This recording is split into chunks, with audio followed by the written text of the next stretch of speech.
નમસ્કાર દર્શક મિત્રો, આપ જોઈ રહ્યા છો Banas crime 24 news Gujarati channel. હવે જોઈએ આજના મુખ્ય સમાચાર।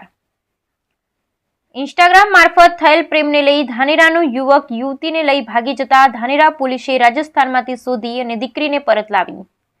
ધાનેરા ખાતે ઇન્સ્ટાગ્રામ મારફતે એક યુવકે સગીર વયની યુવતીના સંપર્કમાં આવી મસમોટી લાલચ અને ખરા ખોટા વચનો આપી વિશ્વાસમાં લઈને ભાગી ગયો હતો, જેની ફરિયાદ ધાનેરા ખાતે દાખલ થતા ધાનેરા પોલીસે પરિસ્થિતિની ગંભીરતા સમજી જિલ્લા પોલીસ વડાના માર્ગદર્શન હેઠળ એક્ટિવ થતા આખરે ધાનેરાથી 150 કિલોમીટર દૂર રાજસ્થાનની હદમાંથી યુવતીને પરત લાવી હતી।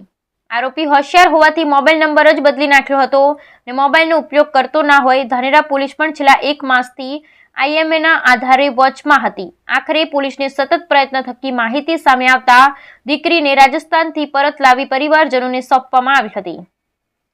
બ્યુરો રિપોર્ટ પ્રકાશ ત્રિવેદીની સાથે હરેશ ઠક્કર, ડીસા, બનાસકાંઠા। ધાનેરા પોલીસ સ્ટેશનમાં 1.5 માસ અગાઉ એક અપહરણનો ગુનો દાખલ કરવામાં આવેલ છે, જેમાં હકીકત એવી છે કે જે અપહરણકર્તા છે તેઓએ ઇન્સ્ટાગ્રામ આઈડી બનાવેલું, ફેક આઈડી, જેના મારફતે દીકરી છે આપણી સગીર વયની, એના સાથે ચેટિંગ કરવામાં આવે છે અને તેને ભોળવવામાં આવે છે। ત્યારબાદ તેનું અપહરણ કરવામાં આવે છે। તો જે અપહરણકર્તા અને ભોગ બનનાર બંને કોઈ મોબાઈલ નંબરનો યુઝ કરતા હોતા નથી। પછી તપાસ કરવામાં આવે છે, SP સાહેબને જાણ કરવામાં આવે છે।